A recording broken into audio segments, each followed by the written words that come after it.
Bonjour à toutes et à tous. Merci d'avoir répondu présent pour ce rendez-vous ici à l'Archipel et en ligne. Je m'appelle Lucas Tiffin, je suis le responsable éditorial de Léonard. Léonard, c'est la plateforme d'innovation et de prospective du groupe Vinci. Léonard avait à cœur de vous proposer ce matin un retour sur la dernière conférence mondiale sur le climat qui a eu lieu à Sharm el-Sheikh du 6 au 18 novembre 2022, avec l'idée, la promesse qu'on peut peut-être aller un peu plus loin que ce que vous avez lu ou entendu dans les médias. Et dans ce but, j'ai le plaisir d'accueillir pour l'instant 3 intervenants et une quatrième dès qu'elle arrivera. Lola Valéjo est coincée dans les transports malheureusement. 4 intervenants qui ont eu l'opportunité de participer à la COP27 et qui vont donc pouvoir, je l'espère, nous raconter un peu de l'intérieur ce qui s'est dit au-delà des négociations entre États. J'ai donc l'honneur d'accueillir Cacilde Brenière, qui est adjointe au directeur exécutif de la direction Solutions Développement Durable de l'Agence française de développement. Bonjour et merci d'être là. Karim Selouane, fondateur de Résilience, bureau d'études spécialisé dans l'adaptation au changement climatique, et Isabelle Spiegel, directrice de l'environnement de Vinci. Ce que nous vous proposons ce matin, c'est d'analyser ensemble les principales conclusions officielles de la COP27, mais aussi d'essayer de mettre en lumière les tendances, les signaux faibles, voire les innovations que nos témoins privilégiés ont pu identifier sur le front de la lutte pour le climat lors de cette COP. Alors, peut-être une première question adressée à tous. Beaucoup de personnes se sont interrogées avant, pendant et après l'événement sur la nécessité d'aller à Sharm el-Sheikh pour cette COP27. Pour quelles raisons, à titre personnel, avez-vous ressenti la nécessité d'y aller ?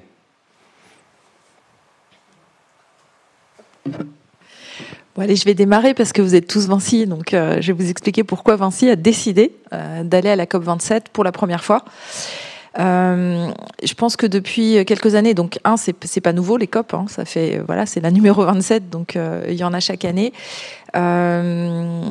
Depuis notamment les accords de Paris, donc COP21, il y a vraiment un alignement où, en plus des discussions entre États, se sont associés finalement au calendrier de l'événement la société civile et les entreprises. Donc c'est devenu un rendez-vous, je dirais, de plus en plus présent sur lequel on a besoin de faire savoir ce qu'on y fait, comment on avance. Je crois que l'année dernière, quand on a débriefé dans une table ronde similaire dans l'auditorium de Léonard Paris, sur Glasgow, en fait, sur la COP26, on était tous d'accord, tous les speakers, pour dire les COP, c'est un rendez-vous annuel. Il faut bosser entre les COP, mais continuons à finalement utiliser ce calendrier pour faire des plans d'avancement et dire comment on avance. Alors à partir de là, Vinci, on a près de 15 000 collaborateurs en Afrique. Sogea Satom fête ses 100 ans de présence en Afrique. Donc on est présent sur le continent depuis longtemps. Donc c'est à la fois le bon moment et à la fois ça se passe en Égypte. On est en train de construire le métro du Caire depuis plus de 30 ans. Donc on a des grands projets, on a une présence là-bas. Et en fait, par rapport à notre ambition environnementale, on a lancé des objectifs avec l'ambition du groupe et notre ambition en fait quantifiée il y a presque 3 ans maintenant. Depuis, on a lancé le prix de l'environnement, on a dit c'est le temps de l'action pour nous. Et 2022-2023, c'est le temps du faire savoir pour réussir à déployer les actions. Donc finalement, la présence à la COP, c'est aussi ça, c'est de dire c'est le bilan annuel de ce qui s'y passe. Mais pour nous aussi, Vinci, c'est de dire on est présent, on fait partie de la solution. Je pense que vous l'avez tous compris dans les messages de tout le comité exécutif. Et donc les solutions, on est déjà en train de les mettre en œuvre. Donc montrons-le aussi à la COP en faisant partie de cette émulation collective. Et en tant qu'entreprise, on a de plus en plus un rôle à jouer. Je pense qu'on va y revenir parce que finalement, l'aspect déceptif qu'on peut avoir de certains aspects des négociations fait qu'on a un rôle encore plus important à jouer en tant qu'entreprise. Cacilde Brenière. Merci beaucoup. Donc, nous, l'AFD, évidemment, on est dans une situation un peu différente, puisque je ne sais pas depuis quand on va à la COP, mais probablement pas loin de depuis la première. Et les questions qui se posent, évidemment, c'est, voilà, on est à la 27e COP, on voit l'état des perspectives du changement climatique, et est-ce que vraiment c'est utile de continuer à être aussi présent? Nous, on pense vraiment que oui. On n'y va pas trop nombreux, parce que ça a quand même un impact carbone très fort. Mais on pense que oui, parce que en fait, ces COP, même s'il y a les négociations officielles qui effectivement débouchent pas toujours sur des avancées significatives, il se passe beaucoup de choses aussi mais ça avance quand même. Ça donne aussi un tempo, et c'est comme ça que finalement ça avance, parce que chaque année il y a ce rendez-vous, et donc tout le monde se prépare pour voir un petit peu qu'est-ce qu'on va pouvoir apporter, qu'est-ce qu'on va pouvoir faire changer, quels sont les grands enjeux. Et puis évidemment, ça permet aussi pour nous. Donc nous, l'AFD, on est une banque de développement de la France. On a beaucoup de pairs, et finalement la taille de nos financements sont assez petits par rapport à l'ensemble des financements mondiaux. Et en fait, pour nous, les COP, c'est aussi l'occasion d'entretenir le réseau de banques publiques de développement qu'on a créé dans Finance en commun, et de finalement travailler ensemble à des échanges d'expériences avec les autres banques, que ce soit les multi, évidemment, mais ça fait très longtemps. Et puis, je pense qu'on est relativement alignés, mais aussi sur l'alignement des banques locales et des banques publiques de développement nationales des pays du Sud avec lesquels on travaille, et de manière à ce que eux aussi, finalement, petit à petit, et c'est le cas, ils intègrent l'ensemble des standards et des pratiques qu'on promeut depuis quelques temps, et puis qu'on échange sur les difficultés et les nouveautés. Donc on est au pavillon IDFC, finance, le club des banques IDFC. On n'a pas de pavillon AFD à la COP. Voilà. Karim Selouane. Bonjour tout le monde. Donc, pour ma part, il y a déjà une question de conviction personnelle sur la nécessité d'être présent, et quelle que soit effectivement la difficulté des négociations, et la question est-ce qu'on sort plus ou moins grandi des résultats des négociations. Et le deuxième point, c'est que ayant lancé Résilience, le sujet de l'adaptation devenant de plus en plus central, et il s'avère que l'actualité de la COP27 faisait de l'adaptation le sujet central, en lien avec, peut-être qu'on en parlera tout à l'heure, les pertes et préjudices qui ont été l'élément clé dans les négociations. Donc il fallait être présent, tout simplement. Et au-delà de ça, Résilience est aussi partenaire de l'Alliance mondiale des bâtiments et de la construction, la Global ABC, pour lequel nous avons lancé l'an dernier, lors de la COP26 à Glasgow, le premier manifeste sur les 10 principes essentiels de l'adaptation au changement climatique dans le secteur du bâtiment et de la construction et des environnements bâtis. Donc ce programme a été lancé l'an dernier à la COP26, et donc là nous poussons avec les partenaires de Résilience, qui sont l'Alliance mondiale des bâtiments et de la construction, l'ADEME également qui est partenaire, et le ministère de la Transition écologique. Nous avons donc lancé ce manifeste avec un objectif de démontrer un certain nombre de résultats effectifs lors de la COP27, et donc on était également présent à la COP27 pour montrer ces résultats à travers différentes tables rondes. Et donc on avait aussi cette double casquette pour accélérer l'adaptation dans le secteur des environnements bâtis. On en verra peut-être tout à l'heure. Donc voilà pour moi quelle était l'une des motivations. Et puis au-delà de ça, ce qui a été dit, c'est aussi le moyen et l'opportunité de conforter, de construire des réseaux pour essayer de manière collective avec la société civile, les ONG, les bailleurs de fonds, les banques privées également, les États, toutes les parties prenantes multilatérales, de constituer finalement un espace de dialogue pour après aboutir à des projets de coopération internationale pour accélérer ces objectifs d'adaptation, en tout cas pour moi, dans mon secteur. Merci à tous les trois. Alors, est-ce que vous pouvez nous expliquer comment ça fonctionne une COP ? Quel a été votre quotidien pendant les quelques jours où vous y êtes allés, chacun d'entre vous ? Quelle est la répartition entre ce qui se passe dans les négociations officielles et les tables rondes dans le off, enfin si on peut appeler ça le off ? Est-ce qu'il y a une porosité entre les deux ? Dites-nous un peu comment ça marche.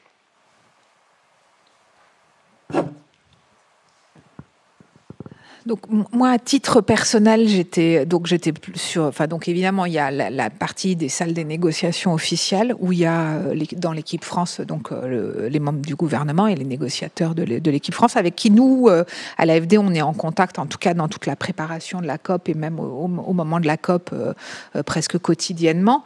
Et nous, on est plus. Enfin, moi, à titre personnel, j'étais donc dans la zone bleue sur les pavillons, sur des side events ou dans les salles en plénière, mais sur des side events thématiques avec un certain nombre de sujets et puis évidemment beaucoup de rendez-vous bilatéraux parce que comme je le disais, il y a beaucoup de gens qui sont là et donc c'est l'occasion de se voir et de pouvoir approfondir un certain nombre de sujets ensemble et faire un peu de mainstreaming et de collecter également des informations. Donc moi j'étais plutôt sur les panels dans les side events.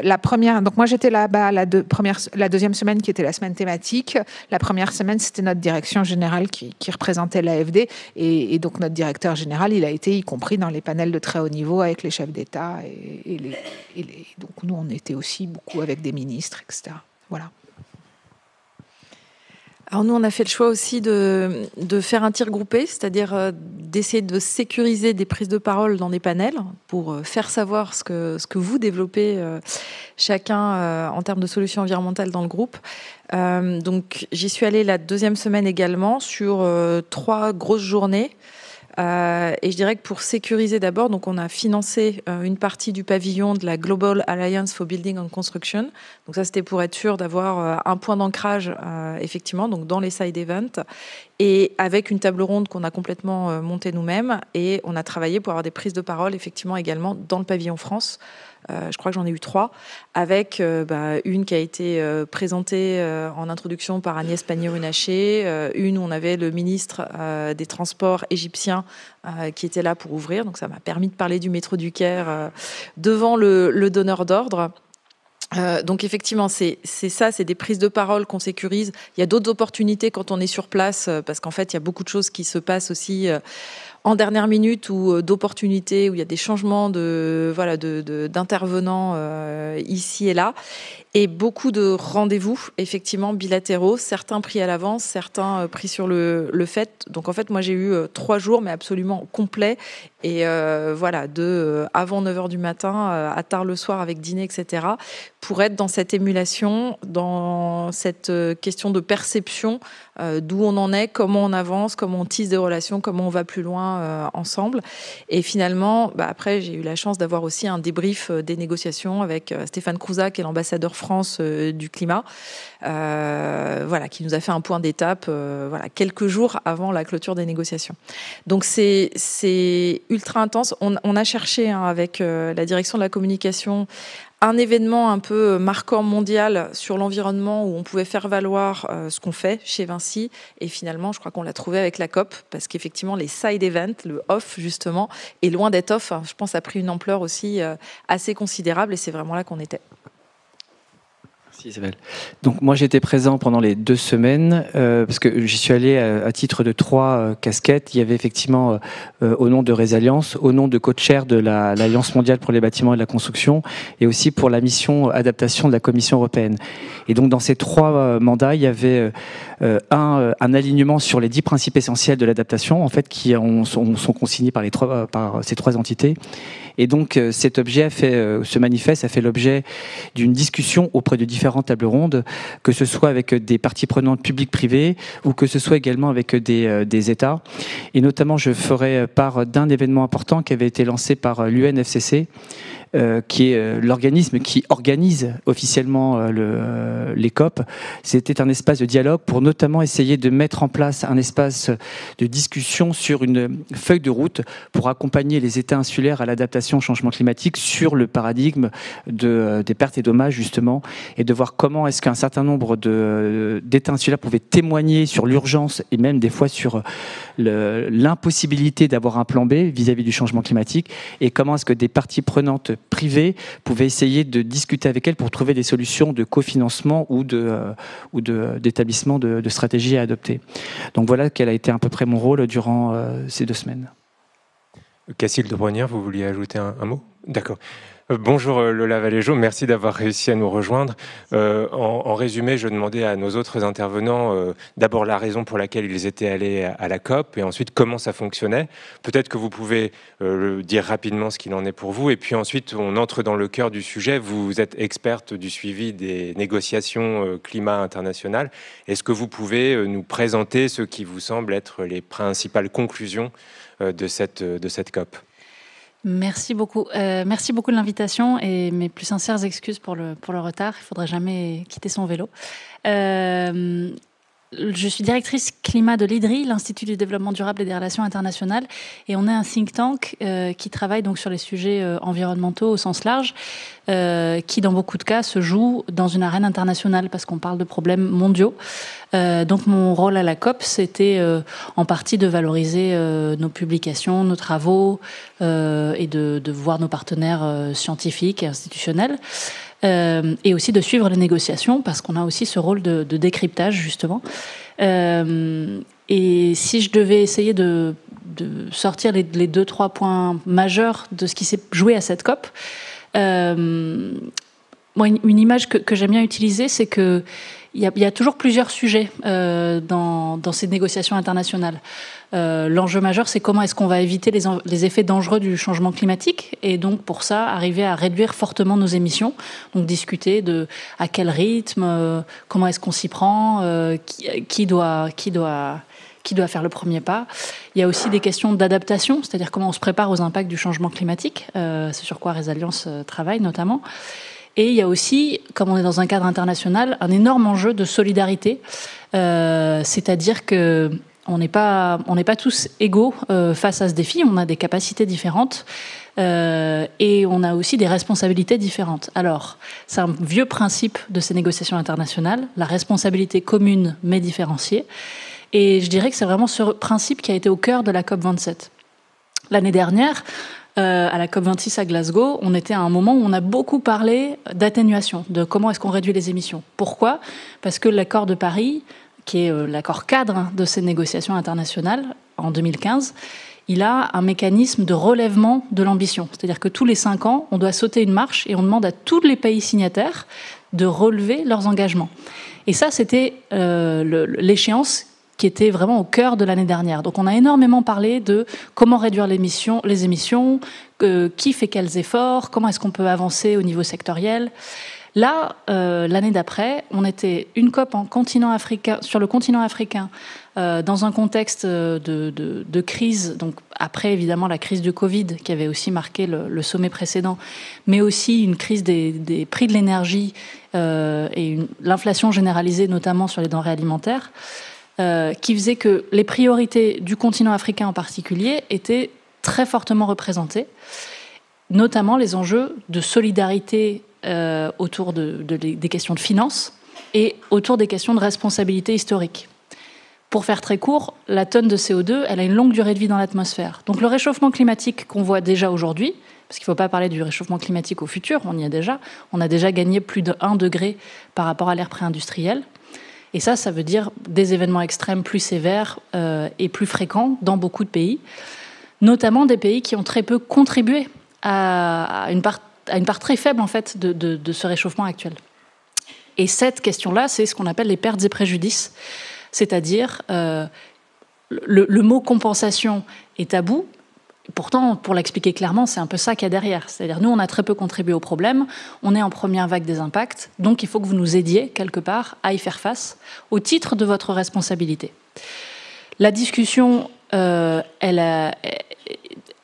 s'est soldée par un succès, et je pense que c'est vraiment ça, la chose à retenir de cette COP.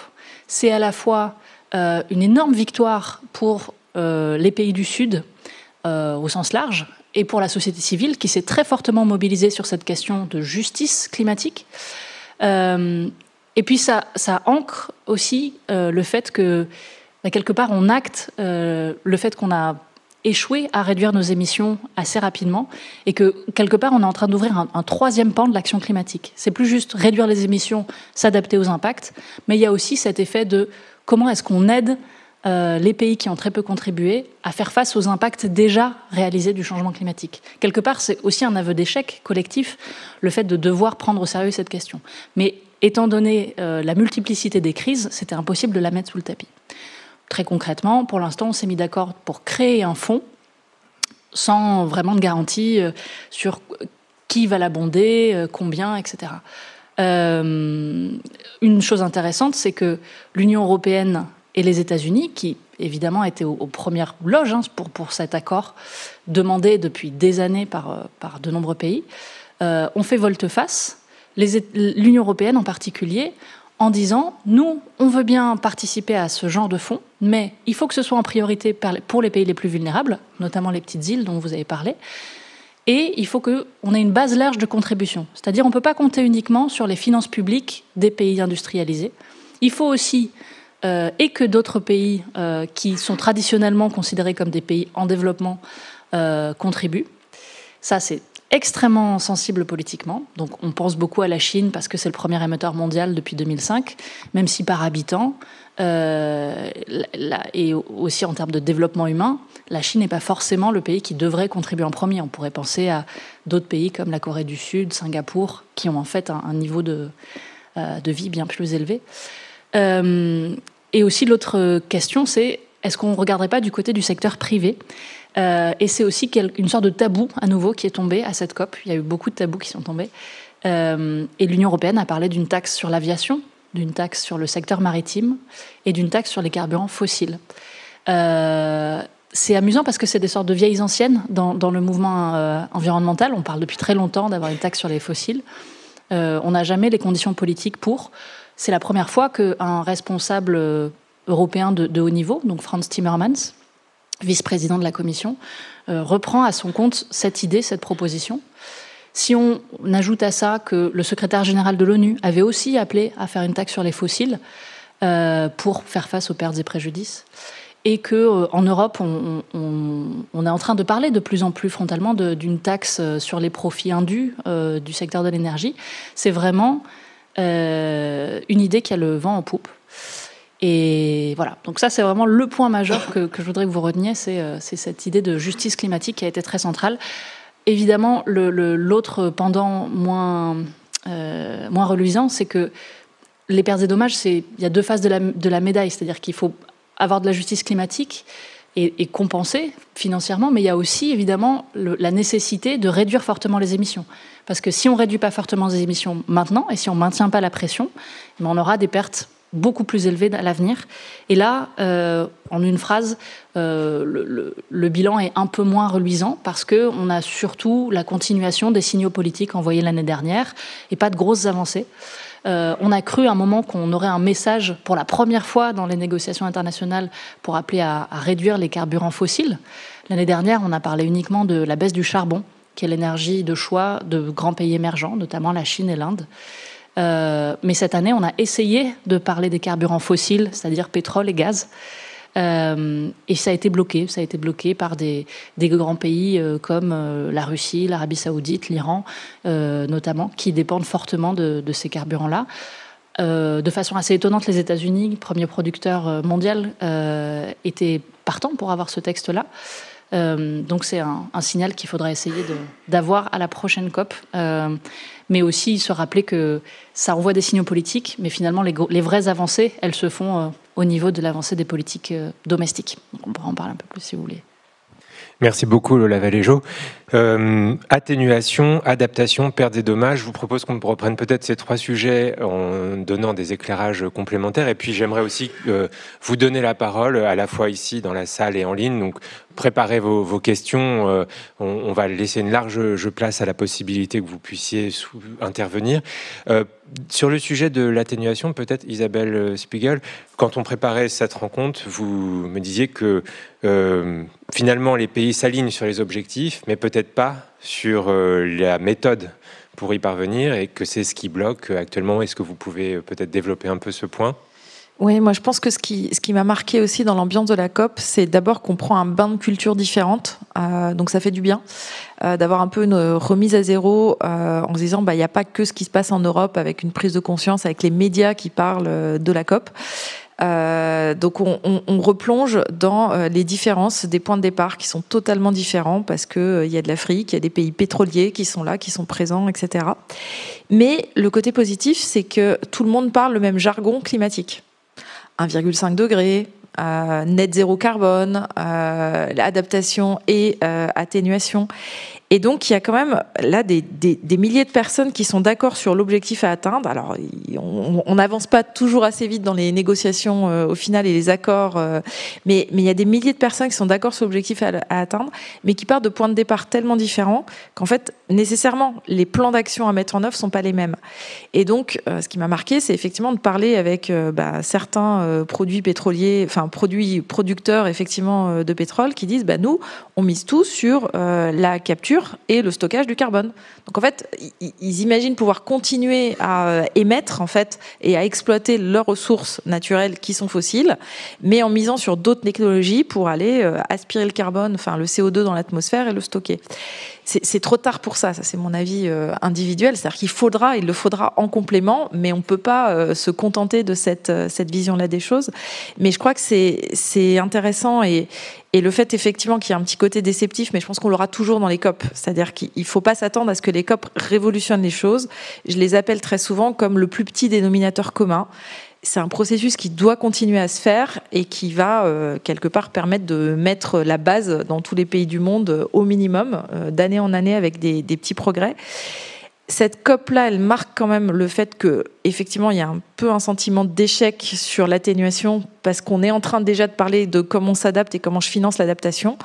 Et moi, je dis juste, faut absolument pas qu'on baisse les bras.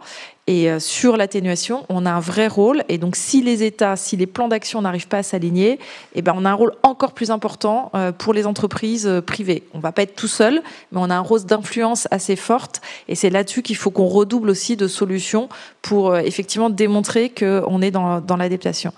Je vais vous citer une table ronde parce que celle où j'étais avec le ministre des Transports égyptien, on parlait de rails.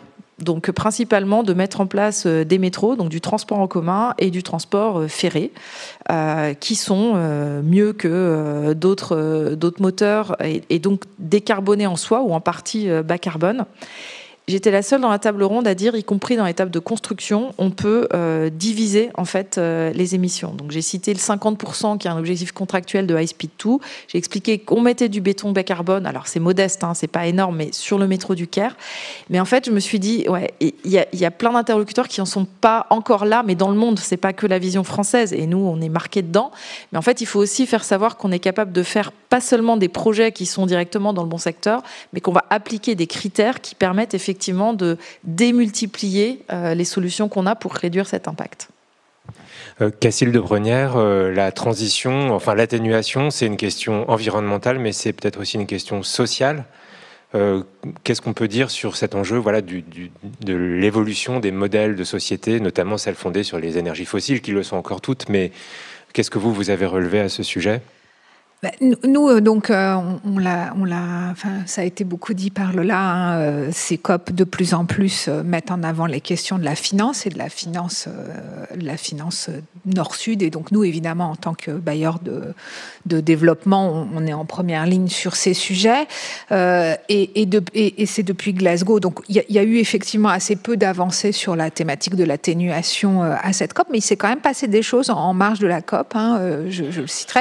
Et en fait, nous, ce qu'on pousse depuis Glasgow, mais même avant, c'est de pousser les pays émissifs et fossiles avec lesquels on travaille à se projeter sur des trajectoires parce que finalement abandonner ou réduire les énergies fossiles et développer le renouvelable, ça nécessite en fait une transformation complète du modèle de développement de la société, et c'est pas uniquement installer du renouvelable ou décommissionner une centrale, c'est aussi des gens qui vont devoir changer d'emploi, changer de métier, changer de compétences, retrouver des compétences qu'on n'a pas.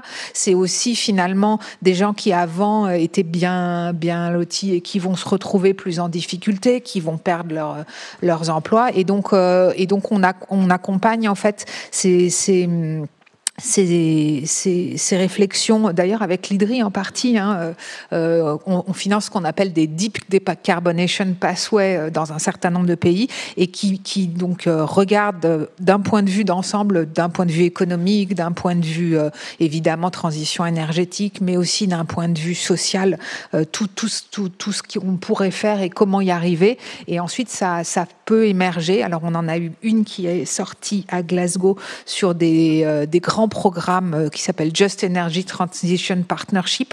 Donc à Glasgow, il y a eu l'Afrique du Sud qui s'est engagé sur une trajectoire net zéro avec tout un tas d'étapes, etc. Et donc les partenaires internationaux, c'est pour ça que c'est une JETP, donc partnership, s'engagent à financer. Donc la France va financer la transition énergétique de l'Afrique du Sud à hauteur de 1 milliard. Et là, à Sharm el-Sheikh, on a signé les premiers 300 millions d'euros pour financer ça. On va travailler avec Eskom, on va travailler avec Transnet, donc pour décarboner. Ils vont décarboner, mais on va aussi, et il y a tout un volet sur les green jobs, sur la formation professionnelle, la protection sociale, etc. Parce que ces transitions, ce qui bloque, aujourd'hui on a les technologies, vous les avez, les finances sont quand même assez mobilisées, elles sont là, pas encore partout, mais on pense que quand il y a les projets, on arrive à les financer, mais ce qui reste compliqué, c'est transformer la société, et ça c'est vraiment en fait ce qu'il faut qu'on arrive à faire et qui est difficile. Donc il y a eu la JETP Afrique du Sud qui a quand même été une avancée sur l'atténuation, même si c'était pas dans le cadre des négos, puisqu'on a commencé à signer les premiers financements. Et puis en parallèle de la COP, mais c'était quand même pas totalement un hasard si c'était en même temps, à Jakarta, il y a la JETP Indonésie qui a été lancée. Et donc là, c'est également des milliards, alors je sais plus, c'est 10, 20, je me souviens plus si c'était 10 ou 20, c'est 20 et donc la France va contribuer au moins à hauteur de 500 millions et donc là il y a aussi toute cette trajectoire avec l'Indonésie qui est en train d'être mise en place et qui va donc commencer à décarboner. Voilà. Merci beaucoup. Alors, atténuation, maintenant adaptation. Karim Selouane, l'adaptation, c'est le cœur de compétences de Résilience. Est-ce que vous pouvez nous expliquer un peu ce qui bouge dans ce domaine, ce dont on a parlé à la COP27 ? Alors, ce qui a beaucoup bougé, alors je ne sais pas si ça a vraiment beaucoup bougé, mais en tout cas, une prise de conscience, c'est l'urgence de s'adapter, parce que tout simplement, en plus, on sort d'événements extrêmes qui ont marqué l'imaginaire collectif, que ce soit en Europe, il y a l'imaginaire collectif dans d'autres pays, avec les incendies de forêt, avec les inondations. Donc, je pense que ceci, là, au moins, je dirais, les catastrophes que l'on a connues cet été, puis durant toute l'année dernière, ont un peu marqué les esprits. Donc, arrivant à la COP 27, avec notamment ce sujet central des pertes et préjudices, ce que moi j'ai pu remarquer, c'est que, parce que là on parle des environnements bâtis, mais de manière générale, en fait, c'est un sujet qui concerne tous les secteurs de l'activité. L'agriculture, le textile, les infrastructures, le transport, les formations, même les questions de genre, les questions d'inégalité sociale, tous ces sujets, en fait, sont impactés par les notions d'adaptation au changement climatique. Donc, ayant vu un certain nombre de tables rondes, ayant participé à un certain nombre également de tables rondes ou de discussions multilatérales, ce qui était important, c'est que j'ai vu constamment en filigrane la notion de formation, c'est-à-dire qu'il va falloir former des personnes pour des nouveaux métiers, des métiers qui vont être liés à des sujets d'adaptation, aussi de reconversion, donc voir comment est-ce que l'on peut transformer ce risque en une forme d'opportunité vis-à-vis d'un certain nombre de pays qui voient en termes d'adaptation finalement un risque, et donc ce qui peut aussi bloquer une prise de conscience ou des décisions politiques pour pouvoir financer. Et de l'autre côté, une question centrale, très souvent, c'est une manière de repenser la gouvernance, c'est-à-dire qu'on parle très souvent des États, mais il y a des réalités très locales, à savoir que doit faire un village, que doit faire une ville, que doit faire une municipalité qui a très peu de connexion avec l'administration centrale, etc. Donc il y avait toutes ces questions. On voit bien que finalement l'adaptation, ce n'est pas une approche qui est linéaire, c'est extrêmement complexe dans le sens où il y a des réalités très très très hétérogènes. Et donc dans cette hétérogénéité, comment est-ce qu'on applique finalement la notion de pertes et dommages? Comment est-ce qu'on applique des mécanismes de financement particuliers? Parce qu'on ne peut pas avoir des mêmes mécanismes financiers à une échelle nationale, régionale ou locale. Et et également de manière très différenciée si on cible la question de l'agriculture, la question des transports, des environnements bâtis, etc. Tout ceci pour dire qu'au final, ce qui était important pour ma part, c'était d'entendre de plus en plus cette notion d'approche systémique et également de voir comment est-ce que l'on pouvait se projeter avec finalement une transformation presque radicale de nos environnements. Et qu'est-ce qu'on entend par environnement? C'est l'environnement naturel, mais également les environnements bâtis, car si on parle de changement climatique, on aura des espèces végétales différentes, on aura des cours d'eau qui n'auront pas forcément le même tracé qu'aujourd'hui, on aura un rapport au territoire différent, on parle de retrait du trait de côte, on parle d'érosion même au niveau des cours d'eau, etc. Donc on va avoir des espaces constructibles beaucoup plus restreints, et donc c'est comment est-ce qu'on arrive à se projeter vers quelque chose de différent en essayant de faire une rupture radicale vers finalement ce qui conditionne aujourd'hui la manière de penser notre avenir. Je me réexplique. Aujourd'hui, quand on dit oui, il va falloir estimer tel ou tel coût, essayer de déterminer quelques préjudices, mais on le fait avec un référentiel actuel et le passé. Or, finalement, ce que nous montrent tous les rapports du GIEC, c'est que après-demain et après-après-demain ne sera pas comme aujourd'hui. Et donc ça, c'est très difficile. Et donc, dans les tables rondes, c'est aussi, je pense, un point bloquant de pouvoir essayer de se projeter vers un imaginaire dont on ne sait pas trop à quoi il ressemblera. En tout cas, il faut faire cet exercice, et ça, c'est vraiment ce qui m'a marqué, parce que ça, c'est le sujet central de l'adaptation, car pour s'adapter, il faut avoir un imaginaire prospectif, au final, avec différents scénarios, et ça, c'est un peu, je dirais, le challenge qui a été commun à tous les sujets de l'adaptation, quels que soient les secteurs. Pour qu'on l'on comprenne bien, et je vous donne ensuite la parole, Isabelle, les pertes et dommages, selon vous, vont permettre de financer l'adaptation. Ça n'est pas quand on ne peut plus adapter, quand justement il y a des pertes irrémédiables, à ce moment-là, on finance. Alors, c'est un peu plus complexe que ça. Alors déjà, pour ma part, je pense que c'est vraiment un triptyque, c'est-à-dire qu'il y a atténuation, adaptation et perte et préjudice. Donc effectivement, le perte et préjudice, c'est le nouveau pilier, mais en fait qui existait depuis bien longtemps, parce qu'il a été, je crois, déclaré dès 2007 de mémoire. Dès 2007, il a été déclaré. Donc c'est pas un sujet nouveau au final. C'est juste que, comme il a été dit tout à l'heure, c'était un sujet tabou, parce que parler de perte et préjudice, ça veut dire qu'on met une responsabilité. Donc mettre en responsabilité un État... on ne sait pas, on rentre là également dans quelque chose d'un peu inconnu en termes de responsabilité juridique, pénale, et finalement de montant ou de contrepartie extrêmement contraignante. Donc je pense que ça, c'est un sujet qu'il va falloir peut-être apaiser, mais en tout cas, de manière fataliste, je dirais, on va devoir y arriver à un moment donné, parce qu'on ne pourra pas vivre sans pouvoir traiter ce sujet d'adaptation. Et donc la question du financement, elle doit être équilibrée entre ces trois éléments. On ne peut pas financer l'adaptation sans tenir compte de l'atténuation et des pertes et préjudices. Donc je pense que c'est vraiment des nouveaux mécanismes. Et effectivement, dans le sujet des financements, beaucoup de sujets ont été comment est-ce qu'on pense de nouveaux mécanismes de financement. Donc moi, j'ai pas la formule, je sais pas comment le trouver, mais en tout cas, ce sont des sujets qui sont traités aujourd'hui. Puis après, il y a peut-être beaucoup d'initiatives qui sont lancées. Je peux en citer peut-être deux. Il y a la CCRI, qui est la Coalition for Climate Resilience for Investment, qui a créé des nouveaux modèles de mécanismes d'investissement qui prennent en compte justement le risque climatique sur l'ensemble du cycle de vie de l'investissement. Et aussi une nouvelle coalition qui a été portée par l'Inde, qui est la CDRI, Coalition for Climate Disaster Risk for Infrastructure, qui a pour objectif de réduire les risques sur les infrastructures, mais en subventionnant les pertes estimé ou estimable dans l'investissement qui ne serait pas amortissable dans le cadre de risques ou de dommages sur des infrastructures. Voilà. Vous évoquez l'idée que les pertes et dommages ouvrent des risques légaux pour les États. Est-ce qu'on peut aussi envisager des risques légaux pour les entreprises avec ce dispositif? Je pense que oui, mais je vais peut-être laisser... Clairement, je pense que pour les avocats de cette question, ceux qui défendent ce sujet-là, clairement, toutes les options sont sur la table. Et c'est aussi pour ça que, comme le disait Karim, ce sujet était un peu poussé en marge des négociations. Et le fait qu'on parle de financement, et on parle de financement pour les dommages déjà réalisés, c'est vraiment une reconnaissance du fait que ces impacts sont déjà là et qu'il faut trouver une façon d'y répondre.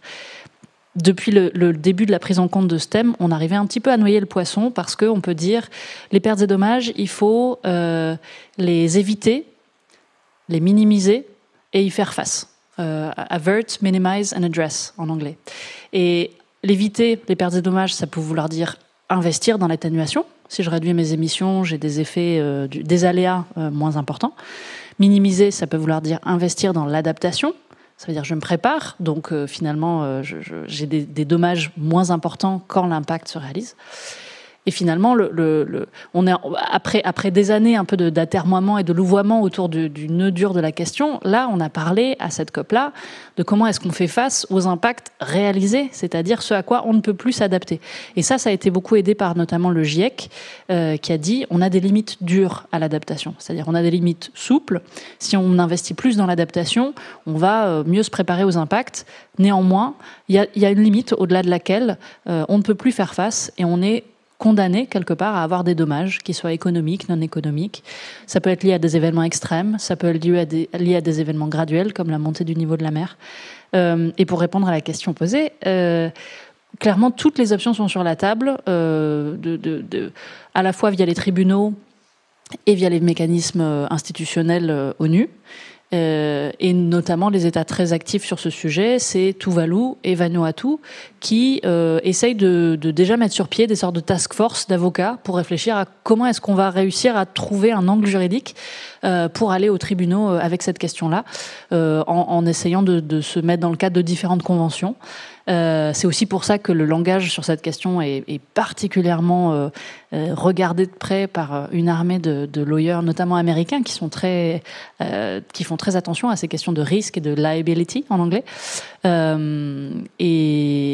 ou d'autres conventions, notamment la Convention du droit de la mer. Donc voilà, beaucoup d'avenues envisagées, et je pense que le fait que l'Europe elle-même reprenne à son compte des propositions qui auparavant émanaient uniquement d'ONG sur la taxe sur les fossiles, ça a fait tomber quand même une sacrée fenêtre. On en est très loin à la réalisation, et la question de la responsabilité est encore très ouverte. Mais peut-être une des choses intéressantes que j'ai entendues, c'est que alors oui, on a du texte formellement un peu décevant sur l'atténuation, mais finalement, une autre façon de lire cette avancée sur le financement des pertes et dommages, c'est aussi une façon de dire peut-être que c'est l'aiguillon qui va aussi faire qu'on va prendre au sérieux les questions d'atténuation, parce que voilà, on sait qu'on ouvre un nouveau champ de responsabilité, pour l'instant une sorte de zone grise, et on est encore dans l'inconnu, mais peut-être que ça va aussi jouer pour nous forcer à prendre la question climatique au sérieux. Cécile Brenière, vous vouliez ajouter quelque chose ? Peut-être juste un élément côté finance, en fait, puisque l'atténuation, l'adaptation, donc il y a des engagements qui sont pris, et donc il y a des méthodologies de comptabilisation de la finance qui sont extrêmement précises.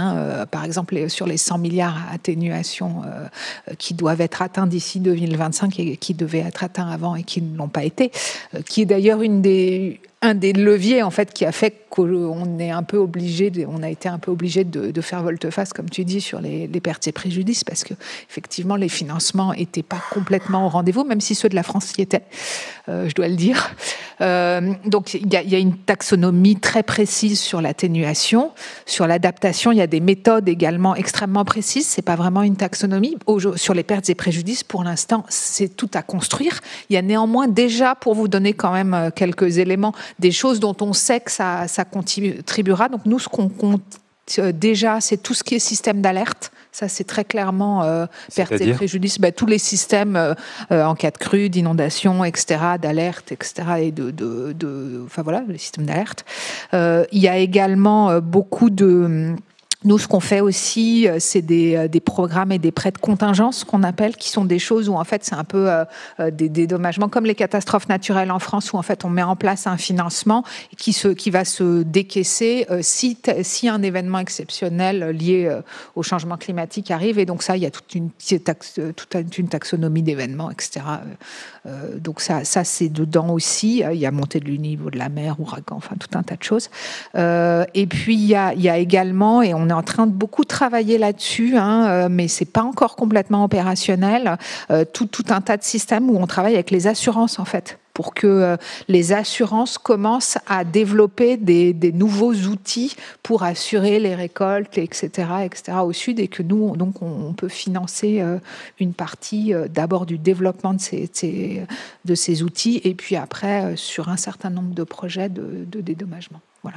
Mais il y aura certainement d'autres choses, et il y a pas mal de sujets sur l'adaptation où en fait parfois on se demande un peu si ça va compter aux deux, ce qui serait quand même un peu étonnant, mais les choses restent à construire. Voilà. Isabelle Spiegel. Oui, on voit bien que toutes ces incertitudes et ces besoins de financement font que forcément, à un moment donné, on va devoir jouer un rôle, le privé là-dessus, alors que ce soit sur des taxes, typiquement le fossile ou les plus gros émetteurs, ou etc. Donc on va passer en mode veille extrêmement active là-dessus pour effectivement que toute nouvelle réglementation sur le sujet, on puisse l'anticiper et le jouer le plus possible comme une opportunité pour nous, plus que de le subir. Donc ça va être un enjeu extrêmement majeur. L'autre aspect, je voulais quand même revenir sur tous les besoins d'adaptation. Donc on a un risque fort, et les assurances, vous venez de le citer, donc c'est qu'effectivement les infrastructures qu'on construit aujourd'hui, elles vont avoir un coût d'assurance et elles vont devoir se préparer à ces dommages beaucoup plus fortement. Et globalement, j'ai l'impression qu'on n'est pas très prêt aujourd'hui sur la planète à faire face à ça. Et là, j'estime qu'on a, nous, sans doute, un petit rôle à jouer, au moins dans la compréhension des besoins, au moins dans le diagnostic et la préparation, effectivement, par rapport à ça, parce qu'on va se prendre sans doute de plein fouet, alors pas que nous, Vinci, mais collectivement sur les infrastructures, des changements assez majeurs. Et donc, si ça se fait en étant normé par des standards, etc., qui nous demandent d'intégrer, c'est un moyen qu'on a connu dans le passé. Mais ça risque de mettre trop de temps par rapport à la vitesse à laquelle le changement climatique arrive. Et je pense qu'effectivement, faut qu'on s'y prépare. Et c'est pour ça qu'on est aussi en train d'essayer de développer des outils là-dessus, pour se dire, au moins, ayons la connaissance de ce qui est en train d'arriver. Et je trouve vis-à-vis des assureurs, ça fait aussi partie des discussions qu'on essaie d'avoir à différents niveaux, parce qu'on sait que le coût des assurances va largement augmenter dans les décennies à venir. C'est déjà le cas aujourd'hui, ça va continuer, et sans doute pas encore à l'ampleur du financement de tout ce dont on est en train de parler, en fait. Lola Valéjo, puis Karim Selouane, et puis ensuite j'aimerais donner la parole à la salle pour les questions. Très rapidement, une autre chose importante qui s'est passée à la COP sur cette question des pertes et préjudices, et quelque chose qui a été beaucoup moins médiatisé, c'est qu'on avait décidé d'avoir un réseau international pour favoriser l'assistance technique sur les pertes et dommages. Ça a été lancé à la COP 25, qui s'est déroulée à Madrid. Et c'est un réseau qui s'appelle le réseau de Santiago. Et à Sharm el-Sheikh, ce réseau a été opérationnalisé, ce qui veut dire qu'on s'est mis d'accord sur l'existence d'un secrétariat, l'existence d'un conseil d'orientation, en gros, sa gouvernance et ses objectifs. Je pense que c'est, à mon avis, aussi un point sur lequel un groupe comme Vinci devrait être vigilant, parce que l'assistance technique pour faire face à ces catastrophes-là, c'est aussi quelque chose sur lequel vous auriez des choses à dire, je pense, notamment parce qu'après une catastrophe, un des enjeux va être comment est-ce qu'on reconstruit, et comment est-ce qu'on reconstruit en tenant mieux compte des aléas climatiques. Alors, merci pour rebondir sur ce qui vient d'être dit et sur ce que tu as dit également, Isabelle, au sujet du risque du positionnement des assureurs. Ce qu'on observe, je vais peut-être donner deux signaux faibles, mais qui sont, à mon avis, des signaux d'alerte. Donc, au sein du Resilience Hub, donc lors de la COP27, il y a un espace qui s'appelle le Resilience Hub, où notamment des financeurs, des assureurs viennent discuter de projets ou de programmes prospectifs. Et puis, dans l'une des tables rondes, un sujet qui a été marquant, c'était finalement le désengagement des assurances vis-à-vis de la couverture soit d'actifs qui doivent assurer ou réassurer, ou même de pays ou d'administrations ou de collectivités territoriales pour lesquelles ils sont en train de se désengager. Et un exemple a été cité, c'est celui de la Floride, pour lequel un certain nombre d'assurances ont décidé de partir, tout simplement parce que le risque étant beaucoup trop important, et donc il y a une perte de rentabilité pour le modèle de l'assurance et des réassureurs. Donc c'est quand même dans un pays riche. La Floride n'est pas l'un des États les plus pauvres des États-Unis. Donc on voit très bien que même dans cette configuration économique, on a justement une inquiétude des assurances. Donc c'est un signal qu'il ne faut pas prendre à la légère et qui est en train également de prendre, de s'étendre dans d'autres géographies. Alors je ne parle même pas des pays émergents, parce que là-dessus, la question de la rentabilité, elle est c'est quasiment quelque chose d'impensé pour eux. C'est pour cela également que des mécanismes de solidarité ont été lancés par la Banque mondiale, qui sont des fonds de solidarité contre les catastrophes naturelles, qui viennent justement financer des systèmes d'alerte ou d'alerte en presque temps réel. Tout ça pour dire que l'un des mots, en tout cas, si moi je devais faire une conclusion sur ces sujets de pertes et profits, c'est finalement comment est-ce qu'on pense l'attractivité des entreprises et l'attractivité des actifs et l'attractivité des territoires à travers leur capacité de s'adapter au changement climatique. Et que donc l'adaptation va devenir et tend à devenir un critère d'attractivité pour l'assureur, pour les investissements, etc. Donc je pense que si on met ça aussi, si on change de paradigme et qu'on intègre l'adaptation comme un facteur d'attractivité ou de compétitivité, peut-être que cela pourrait être un des moteurs qui permettrait de régler la question des pertes et préjudices. Merci beaucoup. Alors il y a un micro qui n'a pas servi depuis le début et qui est donc destiné à la salle.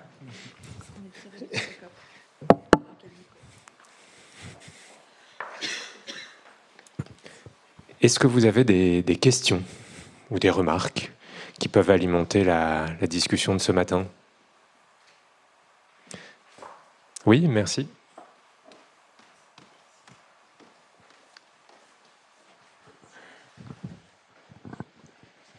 Bonjour. En fait, désolé déjà si c'est désordonné ce que je vais dire.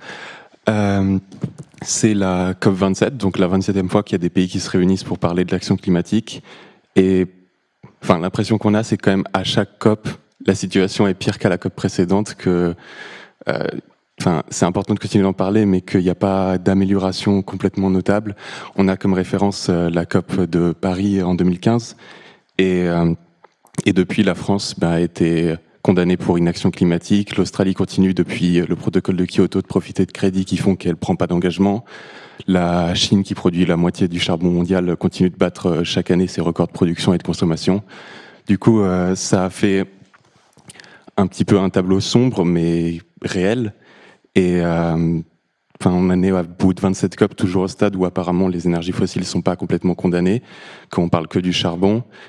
Et à ce propos, désolé pour les questions désordonnées encore une fois, mais c'est pas aussi un problème d'organiser des COP dans des pays de l'OPEP. Cette année, c'était en Égypte, l'année prochaine, ce sera aux Émirats Arabes Unis. Donc ça donne peu d'espoir qu'on condamne encore une fois les énergies fossiles l'année prochaine. Et un autre sujet que vous avez abordé, parce que c'était le sujet principal de cette COP, celui des loss and damage. Il y a les États-Unis qui ont conditionner un peu leur aide à celle de la Chine, et du coup, est-ce qu'à la fin, l'un des deux a pris des engagements? Parce que si c'est pas le cas, c'est quand même les deux principales économies mondiales et c'est les deux plus gros pollueurs du monde, donc s'ils en prennent pas, c'est quand même, ça limite fortement les réels engagements et les réelles avancées de cette COP sur ce sujet-là. Merci. Donc une appréciation et puis une question, une appréciation sur l'état général et une question spécifique sur les engagements des grands pays émetteurs. D'abord, vous avez raison d'exprimer du désarroi parce que les émissions continuent de monter. Donc clairement, pour l'instant, on n'est pas sorti du gué. Peut-être juste pour clarifier quelque chose sur les 27 COP, les chiffres deviennent fous. Mais en gros, qu'est-ce qu'on a fait depuis ces 27 COP? Depuis le début, le débat, c'était comment est-ce qu'on arrive à concilier faire face au réchauffement climatique, où en gros, depuis 1990, on sait très bien ce qui bloque et on sait très bien ce qu'il faudrait faire, et conjuguer ça avec le droit au développement de beaucoup de pays, avec certains arguments de bonne foi, certains arguments de moins bonne foi, parce qu'il y a quand même des rentes pétrolières qui, on sait, sont pas très bien partagées. Et en fait, c'est vraiment un problème qui a été insoluble. Avant la COP21, on s'était pas mis d'accord sur des objectifs et sur le fait que tout le monde devait contribuer, quel que soit son point de départ. Donc, je dirais que de la COP 1 à la COP 21, on a un peu tourné en rond sur qu'est-ce que c'était que la bonne façon de prendre le problème. La COP 21, elle a dit, bon, on va pas essayer de répartir le gâteau entre toi tu dois faire ça, toi tu dois faire ça, toi tu dois faire ça, et comme ça on va y arriver, parce qu'on a vu que quand on a essayé de faire comme ça n'a pas marché. Avant, on s'est concentré sur les pays riches, en disant, c'est à eux de faire le boulot. Quand la Chine n'est pas dedans, ça marche pas. Pourquoi la Chine serait dedans ? Depuis la COP21, on s'est mis d'accord sur des objectifs vraiment ambitieux et axés sur la science. Et une des choses à remarquer, c'est qu'avant, on parlait de 2 degrés. Maintenant, on parle beaucoup plus de l'objectif de 1,5 degré, parce que la science a fait des progrès. Et la communauté internationale s'est assez arrimée à la science pour dire, en fait, 1,5 degré, on a déjà des impacts très importants. C'est ça qui doit être l'objectif. On a aussi clarifié 1,5 degré, ça veut dire net zéro au niveau mondial pour le CO2 en 2050. Et ça, on a la quasi-totalité des économies et des grandes entreprises qui ont pris cet objectif-là. Est-ce qu'on est sorti des ronces pour autant ? Pas du tout, parce que il faut ensuite traduire ça en qu'est-ce que ça veut dire à court terme. Néanmoins, l'objectif de long terme, il est assez clair et on continue de le clarifier. Il y a quelque chose qui a été dit à la COP par un panel de haut niveau commandé par le secrétaire général de l'ONU sur le net zéro des entreprises, par exemple, qui disait il ne faut pas utiliser des crédits carbone pour compenser vos émissions. Ça marche pas. Il faut que vous achetez des crédits carbone au-delà de votre chaîne de valeur, parce que sinon, on n'y arrivera pas. Ça, c'est énorme comme clarification. Oui, on sait très bien que ce sont les fossiles le problème. Qu'est-ce qui se joue dans ces COP ? C'est des signaux politiques sur des pays qui poussent contre ça. Néanmoins, peut-être sans vouloir verser dans le verre est complètement plein. Depuis l'accord de Paris, on a des engagements qui sont très insuffisants. Néanmoins, des engagements qui sont bien meilleurs que s'il n'y avait pas eu l'accord de Paris. Je veux dire, avant l'accord de Paris en 2014-2015, on se dirigeait vers un monde à 3,4. Là, on est plutôt à 2,4 si on regarde les politiques actuelles. C'est très loin du compte. Néanmoins, quel monde on aurait si on n'avait pas au moins ces grands signaux qui ont été lancés sur le climat, c'est important. Est-ce qu'on en fait assez ? Absolument pas. Est-ce qu'on en fait assez en France ? Absolument pas. Néanmoins, si on n'a pas, comme le disait très bien Isabelle, si on n'a pas ce langage commun, eh ben, on a rien pour parler climat avec des États qui, sinon, n'en parleraient pas du tout. Le fait que l'Inde, par exemple, a lancé sa stratégie de long terme à la COP. La stratégie de long terme, ça veut dire, moi, l'Inde, qui a d'énormes problèmes de développement humain, je me projette dans un monde où, à 2070, je serai neutre en carbone. Et voilà comment je vais m'y prendre, décliné en différents secteurs. Ça, c'est des signaux de bonne volonté qui auraient été impensables si on n'avait pas un cadre collectif. Donc, vous avez raison de ne pas s'arrêter là, et il faut vraiment continuer à mettre la pression. Et les COP, c'est ça, c'est un moment parmi d'autres pour mettre la pression. C'est un moment de pression politique et médiatique internationale, où tout le monde est un peu rappelé à l'ordre, mais il y en a beaucoup d'autres, notamment en France. Vous avez parlé des actions en justice, il y a des élections, il y a beaucoup de choses. Et en fait, quel que soit le point de vue qu'on ait, si on est d'une entreprise ou en tant que citoyen ou en tant qu'impliqué au niveau local, on peut, à son échelle, contribuer à cet effort-là. Moi, je pense qu'il faut aussi que cette COP, on lui reconnaisse le fait d'avoir entendu la voix des plus vulnérables et le fait que les questions de justice climatique, elles ne se regardent pas uniquement du point de vue des pays du Nord. Moi, c'est aussi un petit peu ma conclusion, c'est-à-dire que les COP sont nécessaires. Si on les avait pas, on serait encore plus mal que voilà. Donc là, c'est totalement le déroulé de Lola tout de suite, mais absolument pas suffisante. Donc, il faut maintenir les COP, mais il faut aussi qu'on démultiplie toutes les actions collectives, individuelles, etc. autour des COP, entre les COP, etc., etc. Et c'est vrai que la question de la prochaine COP, elle est à Dubaï. Qu'est-ce que ça veut dire ? Qu'est-ce qu'on en fait ? Mais en fait, il faut les entendre, ces pays-là. Enfin, il y a un moment donné, ils ont accepté, ils sont dans l'objectif aussi accord de Paris, donc on peut pas se permettre de faire des COP sans eux, en fait. Là, c'est sûr qu'on perd complètement la bataille, et c'est vrai qu'on le sait, on a cette évidence qu'il faut sortir des énergies fossiles, et en même temps, il n'y a pas de maître du monde, il y a personne au-dessus de tous les États pour décréter que c'est ça la solution, en fait. C'est bien ça le problème qu'on a, donc à partir de là, les COP vont toujours avoir un effet un peu déceptif parce qu'on ratisse assez bas, etc. Parce que voilà, c'est le minimum. Mais c'est très bien d'écouter l'année prochaine les Émirats Arabes Unis qui vont donner leur vision de comment j'atteins 1,5 degré. Parce que ça va être aussi en partie ça, en fait, les enjeux de l'année prochaine. Et puis, on poussera pour dire ça suffit pas, etc. Il faut d'autres coalitions. Je pense que ce qui se fait aussi en marge des COP, je vais vous redonner un exemple dans le secteur du bâtiment, et c'est beaucoup à la manœuvre de la Global Alliance for Building and Construction, mais pas seulement. C'est une percée. Alors, ce qui existe depuis quelques années, c'est les breakthroughs. Donc, c'est les percées sectorielles où on dit, en fait, ça suffit pas. Donc, donnons une impulsion spécifique, sectorielle sur un sujet. Donc là, c'est lancé à la COP une percée sur le net zéro carbone and resilient et Resilient Building. Donc le bâtiment net zéro carbone et résilient, je le refais en français, d'ici à 2030, et c'est déjà soutenu par une trentaine de pays. Donc l'idée, ça va être piloté par la France au niveau des gouvernements, c'est de dire voilà, là il faut rallier une centaine de pays sur ce sujet-là. On ne sait pas exactement encore comment le définir, mais on va travailler dessus. Donc c'est ça, c'est un exemple de quelque chose complémentaire, parce qu'on sait très bien que les COP sont nécessaires, mais absolument pas suffisantes. Merci. Oui, dans la salle.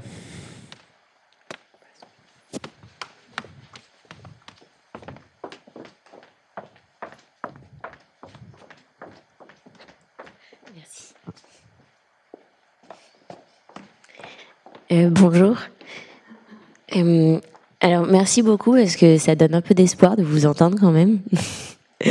Et juste pour les énergies fossiles, je pense que de toute façon, on ne peut pas s'en passer aujourd'hui. Donc, heureusement que Dubaï en produit un petit peu, parce que si on arrêtait tout de suite, je pense que notre monde s'écroule. Il n'y a plus d'écoles, il n'y a plus d'hôpitaux et tout. Donc, on a encore un peu besoin afin de faire la transition, même si je suis totalement d'accord qu'il faut les arrêter. C'était juste pour rebondir là-dessus. Mais par contre, je comprends pas très bien le fait que les politiques actuelles soient en phase avec le 2,5 degrés. Pour moi, j'ai plus les chiffres de 4-5 degrés si on suit la courbe actuelle. Tu veux recommander, ouais. Il y a alors différentes il y a différentes évaluations qui sont faites de ça. Un des outils que je trouve assez utile, qui est fait par le Climate Action Tracker, c'est ce qu'ils appellent le thermomètre. Et en gros, ça montre deux écarts très importants entre les engagements net zéro, comme je l'ai dit, qui sont répandus comme une traînée de poudre. Donc si on les prend tous pour argent comptant, on est à 1,8 de réchauffement. Donc pas tout à fait le 1,5, mais quand même ça se rapproche des objectifs de l'accord de Paris, qui sont bien en dessous de 2 degrés, faire des efforts pour le 1,5.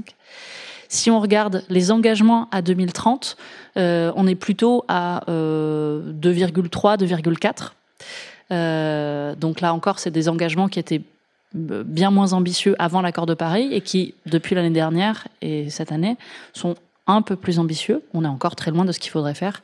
En gros, on a des engagements qui nous amènent à avoir des émissions à peu près stables d'ici à 2030, entre 2019 et 2030. Il faudrait en gros les diviser par 2 si on veut avoir 50% de chance de rester en dessous du 1,5 degré.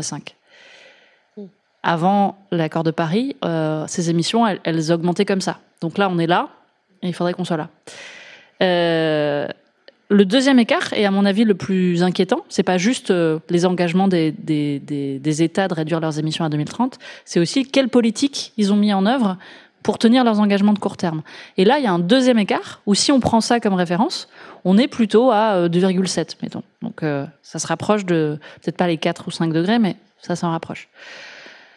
Et ça, c'est justement pour ça que le focus sur les bâtiments, par exemple, il est super intéressant.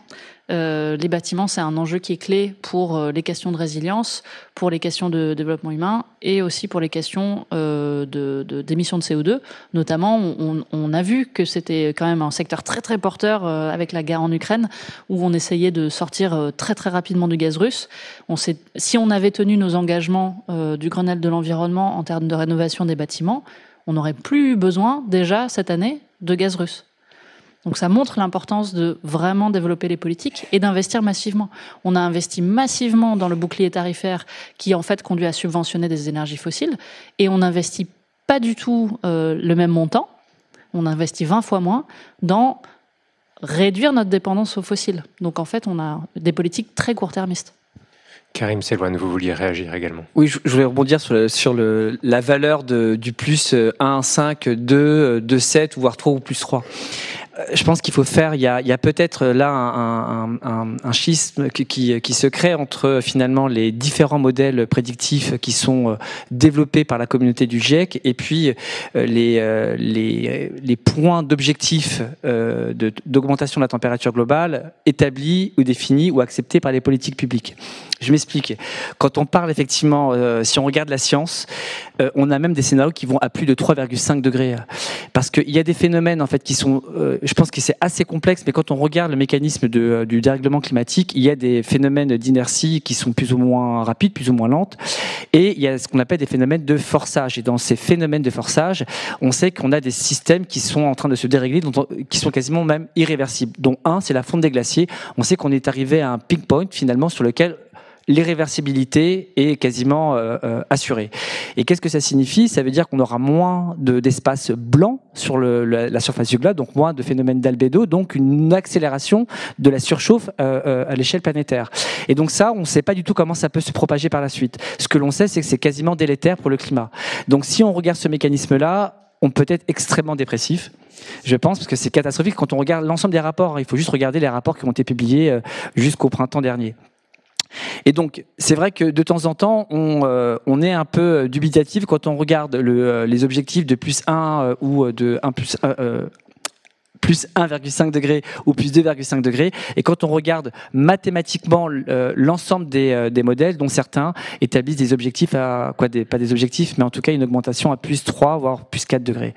Et c'est là où, il faut à un moment donné trancher, mais je comprends totalement votre scepticisme et votre question, parce que je la partage.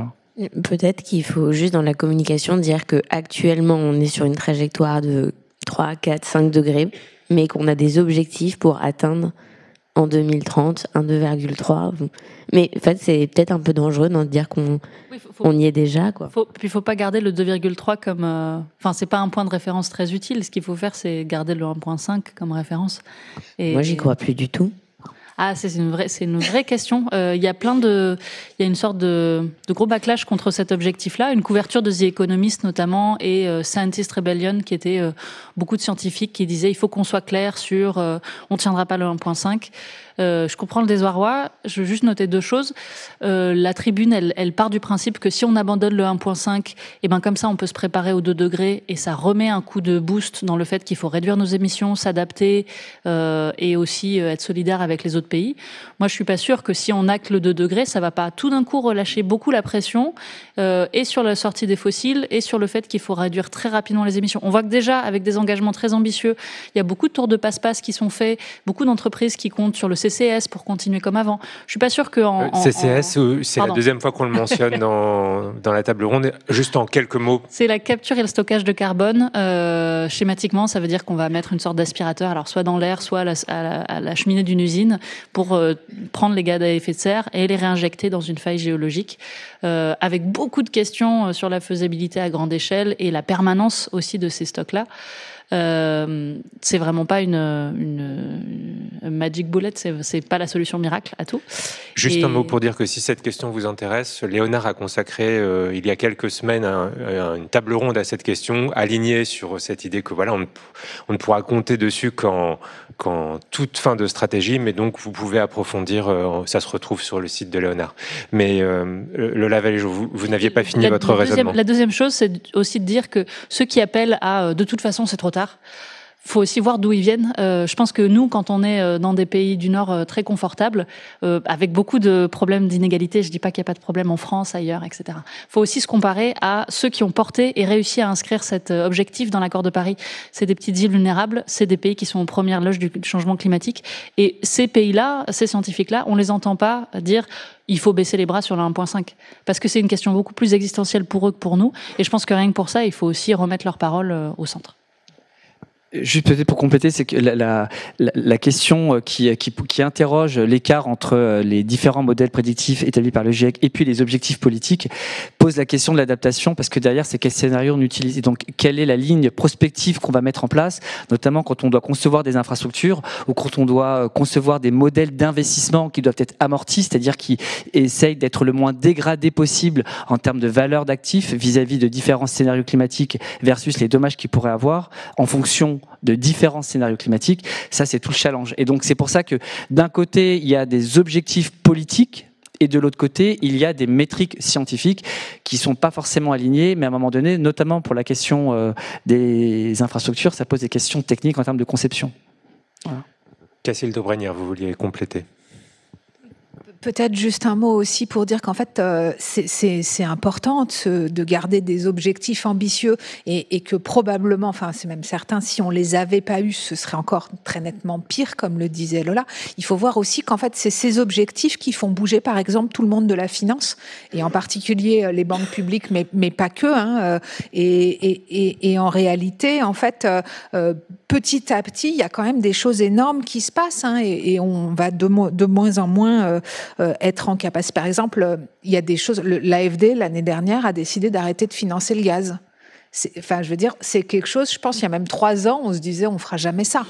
Et parce qu'on est une banque de développement et qu'on cherche avant tout à financer le développement. Mais on a arrêté les fossiles il y a déjà quelque temps, et petit à petit, en fait, toutes les banques commencent à suivre. Et inévitablement, à un moment, c'est grâce à tous ces objectifs que les choses basculent. Et c'est certain, ça va pas assez vite. Enfin, moi, je partage aussi le sentiment général, mais je pense que c'est vraiment pas du tout une raison pour baisser les bras. Au contraire. Et que c'est grâce à tout ça que y a des choses petit à petit qui basculent dans le monde de l'entreprise, dans le monde de la finance.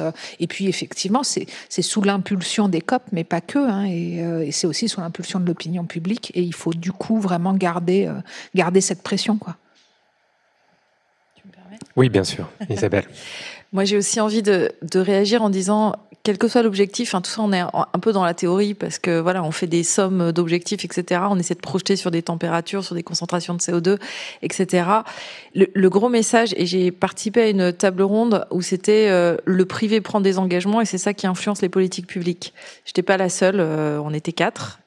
Et la conclusion de la table ronde, c'était on voit bien qu'en fait, on n'est pas dans le temps des objectifs, on les a largement dépassés, on est dans le temps de l'action et de la mise en œuvre. Et moi, c'est le message que j'ai envie de retenir aujourd'hui. C'est OK, on a cet objectif 1,5, on va sans doute le dépasser. Ça ne veut pas dire qu'il faut pas tout mettre en œuvre pour qu'on revienne, parce qu'il y a des effets irréversibles, et on misera sur des technologies futures pour continuer à faire tout ce qu'on peut pour réduire la concentration de CO2 dans l'atmosphère. Mais là, enfin, surtout, mais absolument, arrêtons d'attendre. Enfin, ne nous posons plus de questions sur c'est quoi le bon objectif, etc. Parce que chaque kilo de CO2, gramme de CO2 qu'on émet aujourd'hui, c'est 1 kilo en trop, en fait, ou 1 gramme en trop. Donc c'est aussi ça, moi, le gros message, et un gros message qui était quand même assez commun à toutes les entreprises que j'ai rencontrées qui étaient présentes là-bas. On est dans le temps de l'action. Et c'est une des grosses valeurs ajoutées en fait que j'ai retenues de tous ces événements off, etc. et du mouvement de fond qu'il y a en plus des COP. Et voilà, c'est le bon message, je pense aussi. Dans la salle, oui. Bonjour. Ouais. Juste pour revenir à ce qui vient d'être dit ici.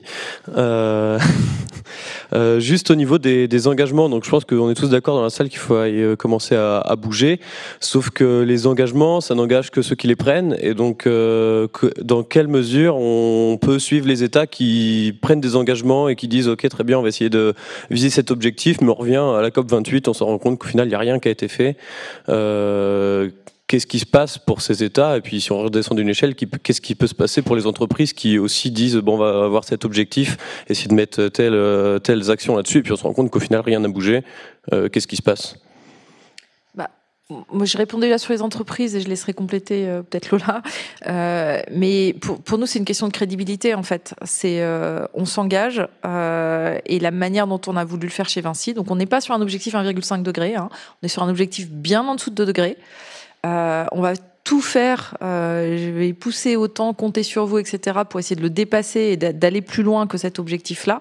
Mais on ne peut pas s'engager sur quelque chose sur lequel on n'a pas un minimum de visibilité et de réalisme. Donc, quelque part, aujourd'hui, dans la manière dont les différents patrons du groupe se sont engagés, c'est quand même avec un minimum de pistes sur combien ça va coûter, comment on va s'y prendre, etc. Et c'est à ce titre-là qu'on a accepté de s'engager dans une entreprise comme la nôtre et qu'on dit, en fait, on ne veut même pas imaginer d'être en 2030 et d'aller expliquer au marché, à nos collaborateurs, etc. On n'est pas à notre objectif. Donc aujourd'hui, c'est une question de crédibilité, et je pense que on voit un certain nombre d'actions de la société civile qui, pour certaines, portent en justice, etc. Donc le risque, il est là, en fait. Il est de perdre des actionnaires, d'avoir des actions en justice, de perdre des collaborateurs, etc. en termes de crédibilité par rapport à nos objectifs. Peut-être juste pour dire que, alors vous avez raison, ça engage que ceux qui les prennent. La différence par rapport à l'ancien système, c'est que avant on avait donc ce système où on découpe le budget carbone et on donne des objectifs chiffrés et c'est soi-disant juridiquement contraignant. En fait, il y a beaucoup de pays qui n'avaient pas respecté leurs engagements avec pas de conséquences, parce qu'il n'y a pas de gendarme, on n'a pas d'amende si on ne tient pas ces objectifs climatiques. L'accord de Paris, à la fois, c'est un système plus lâche, dans la mesure où c'est chaque État qui arrive avec ce qu'il est prêt à mettre sur la table. Néanmoins, il y a un mécanisme majeur de redevabilité qui est l'exigence de transparence. Ça a l'air de rien et ça fait vraiment soupirer, je pense, beaucoup de gens, mais le fait qu'on ait ces moments politiques et ces obligations de rapportage sur ce qui est fait, pas juste tant de pourcents en 2030, mais qu'est-ce que vous mettez sur la table, sectoriellement, qu'est-ce que vous pensez faire, c'est aussi une façon de crédibiliser ce que les États mettent sur la table, aussi de créer des coopérations entre ceux qui veulent avancer plus vite, soit secteur privé, soit public, soit un mix des deux. Et puis, encore une fois, la grande chambre de redevabilité, elle est dans les pays. Le fait que les élections, les mouvements en justice bon, il y a d'autres moyens de gouvernance qui ont été essayés. Par exemple, en France, on a eu la Convention citoyenne, bon, avec un résultat qui est un peu décevant quelque part parce que beaucoup des propositions n'ont pas été adoptées. Et puis on voit à la faveur de la crise actuelle et l'idée de sortir du gaz très rapidement et qu'il faut faire attention à nos consommations de pétrole, des idées qui, il y a 2 ans, semblaient un peu farfelues, comme la limitation de la réduction de la vitesse. On en a reparlé à nouveau ces derniers temps. C'est juste pour dire qu'il y a cette sorte de chambre internationale et puis évidemment les processus domestiques qui sont encore plus important, je pense, pour faire avancer concrètement l'action. La question, c'est, oui, en France, on voit qu'il y a quand même une grande partie de la population qui pousse à plus d'ambition. Qu'est-ce qui pousse l'Inde ou la Chine à aller beaucoup plus vite ? C'est aussi pour ça que c'est important d'articuler qu'est-ce que ça veut dire l'action climatique ? Comment est-ce qu'on peut la concilier avec les enjeux de développement et de développement social notamment ? Parce que si on n'arrive pas à résoudre cette équation-là, on n'arrivera pas à avancer assez vite. Donc il faut qu'on arrive à s'attaquer aux 2 questions en même temps. On va prendre 2 questions successives parce qu'on arrive au bout de notre rencontre. Bonjour. Déjà très rapidement, j'en profite aussi pour faire j'ai eu la chance de pouvoir participer donc à la COP. Donc honnêtement au début j'y suis allée un petit peu à reculons, mais je me suis laissée convaincre par la nécessité d'avoir des COP. C'est en effet des événements qui sont nécessaires pour se rencontrer et faire bouger les choses. Et ça m'a fait aussi prendre conscience vraiment du rôle des entreprises. Et j'ai envie de croire un peu à l'effet papillon, d'avoir des entreprises qui soient vraiment engagées et parce qu'on peut voir ici qu'aujourd'hui c'est une démarche, on va dire, systémique et c'est ensemble qu'on va pouvoir faire bouger les choses. Et on voit aussi la différence de temporalité entre le politique et les entreprises. Donc vraiment, moi je suis convaincue du rôle des entreprises dans ce rôle, dans la transition énergétique. Et justement, moi, ma question, c'était, vous, en tant qu'acteur privé, votre plus grand défi à relever, donc dès demain, là, vous allez retrousser les manches encore plus. Quelle est votre action prioritaire que vous allez mener ? Donc on retient quelle action principale pour les acteurs privés. Et encore une question ? Oui.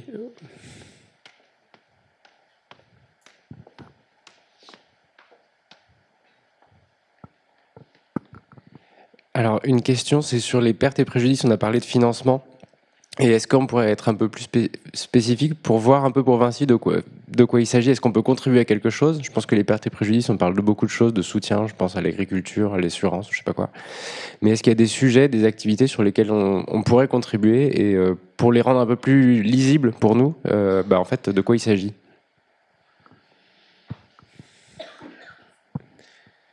Alors, qui veut répondre d'abord sur la principale action pour un acteur privé aujourd'hui ? Alors, ce qui est compliqué, c'est qu'il n'y a pas une solution unique. Donc, je pense que la principale action, ça va être de continuer à démontrer, à faire et à montrer la voie. Enfin, moi, un de mes messages aussi de la COP, c'était « Nous sommes prêts, nous sommes dans l'action et nous sommes prêts ».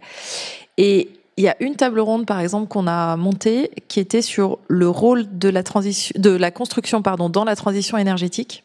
Karim était là avec nous. Et on m'a dit, mais c'est génial d'avoir lié les deux. Et donc, en fait, ce qu'on a fait, c'est lier l'usage et la demande, enfin l'offre et la demande. Et c'est bête, hein, mais en fait, il n'y en a pas assez. C'est-à-dire qu'à un moment donné, on est en train de réfléchir à des systèmes énergétiques et il faut du renouvelable et il faut un peu de nucléaire et il faut ci et il faut ça. Donc, on réfléchit à produire de l'énergie, on réfléchit à réduire les usages parce qu'on parle de plans de sobriété et de décarboner dans la construction, mais on lit pas suffisamment les deux. Donc, moi, si je dois te dire une action, c'est qu'il y a des gens qui étaient surpris du fait qu'on ait voulu lier les deux. Donc, je pense qu'il faut le faire beaucoup, beaucoup plus et c'est comme ça qu'on va être hyper pragmatique dans finalement l'équilibre qui est nécessaire et sans doute à une échelle qui est territoriale en fait. Hein. Ça me permet d'être à la fois assez local parfois et parfois national, mais c'est à cette échelle-là qu'il faut lier les deux. Et sur les pertes et dommages pour un acteur comme Vinci Là, je remercie Antoine pour sa question, qui n'est pas du tout simple. Ouais. Le Lavallejo. Enfin, donc, réduire les émissions, ça tout le monde voit. S'adapter, ça peut être, par exemple, redonner de la place à la nature pour que les pluies intenses ne restent pas en surface, mais rentrent dans les nappes phréatiques, par exemple. Et les pertes et dommages, ça peut être donc, mettons qu'on ait redonné de la place à la nature en ville, qu'on ait éventuellement fait des travaux pour rediriger les eaux pluviales quelque part. Si on a quand même des inondations et des dégâts liés aux inondations, ça peut être lié à une crue ou à des pluies intenses. Qui peuvent être amenés par un cyclone, par exemple, je ne sais pas. Ça va être catégorisé comme pertes et préjudices. Je pense que ce qui est difficile, c'est qu'en fait, l'étiquette pertes et préjudices, elle, dans beaucoup de cas sur le terrain, elle redonne une nouvelle étiquette à des choses qui étaient auparavant traitées par des champs existants. On appelait ça Disaster Risk Reduction, DRR. Il y a aussi une convention d'ailleurs à Sendai en 2015 pour favoriser la réduction des catastrophes. Toutes les catastrophes n'ont pas des signaux plus importants avec le changement climatique, mais quand même certaines, oui. Il y a aussi toute l'aide humanitaire d'urgence, notamment, qui peut faire face à ces questions-là. L'aide publique au développement, qui peut être aussi pour faire face à ces désastres et de l'aide humanitaire d'urgence. Donc, en gros, il y avait différents champs d'action qui traitaient déjà des pertes et préjudices, sauf que là, on y applique une question de responsabilité et une question c'est des dommages déjà réalisés. Pour un acteur comme Vinci, je pense qu'il y a beaucoup de choses qui pourraient être faites dans votre capacité aussi à la reconstruction plus durable. Parce que je pense que c'est quelque chose qui est en train de monter. On se rend compte que on est en train de mieux comprendre le paysage actuel pour voir quels sont les trous dans la raquette.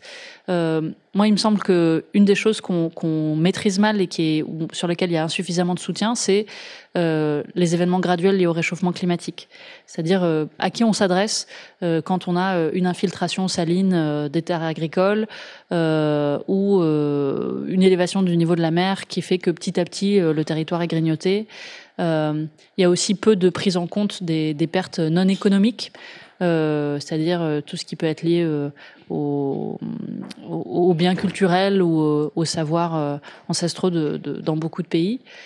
Mais il y a aussi la question que même ce qu'on traite déjà, on ne le traite pas à échelle. C'est-à-dire même les événements extrêmes liés au changement climatique, on ne traite pas assez la réponse, c'est-à-dire qu'on n'est pas assez réactif et on ne traite pas assez dans la durée, la reconstruction et reconstruire mieux qu'avant, d'une façon plus résiliente. Donc je pense que c'est autant de points sur lesquels Vinci peut aider. Peut-être un complément par Cacile Brenière, notamment sur les solutions fondées sur la nature et qui est un des domaines sur lesquels l'AFD est particulièrement... Oui, alors ce sera peut-être pas forcément directement en lien avec les pertes et préjudices, mais clairement dans cette COP, on a beaucoup parlé de la nature et de la convergence en fait entre la biodive et le climat.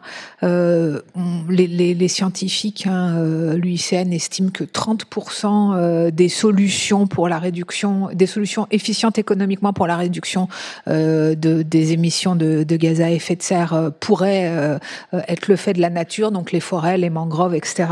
Et puis dans l'adaptation, alors là évidemment le champ est énorme, et là ça vous concerne certainement beaucoup, sur tout ce qui est évidemment revégétalisation, infiltration, utilisation de techniques effectivement plus anciennes, etc.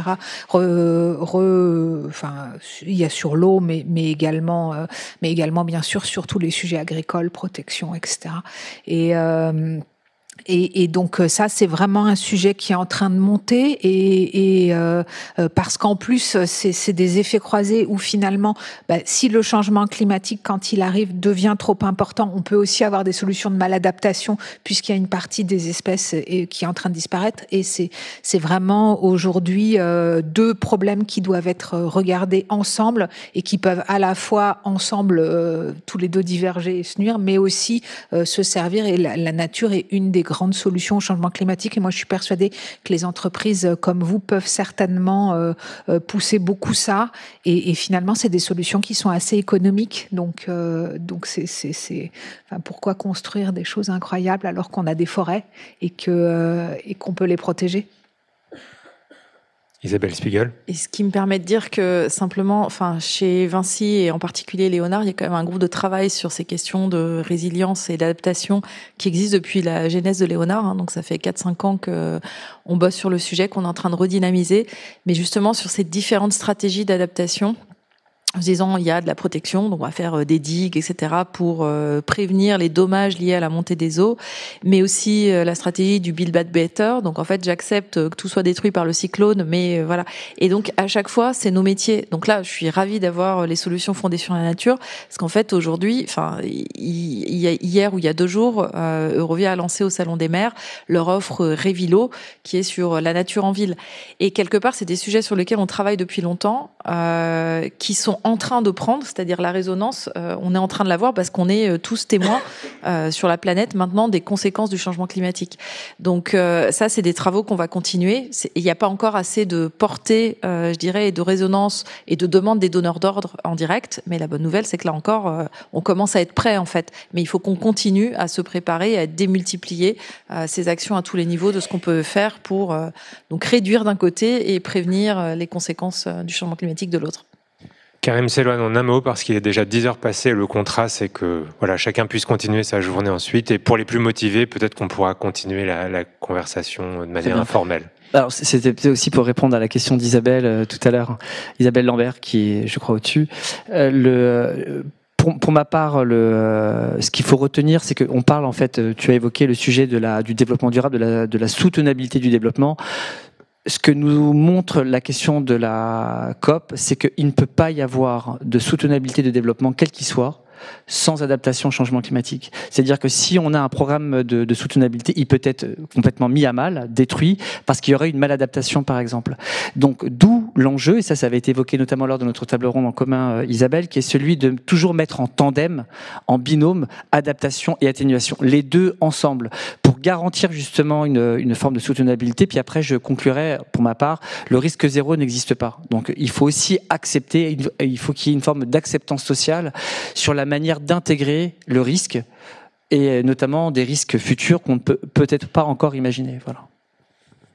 Merci à tous les 4 pour ces éclaircissements. Merci à vous d'avoir participé à cet événement, et excellente journée à toutes et à tous.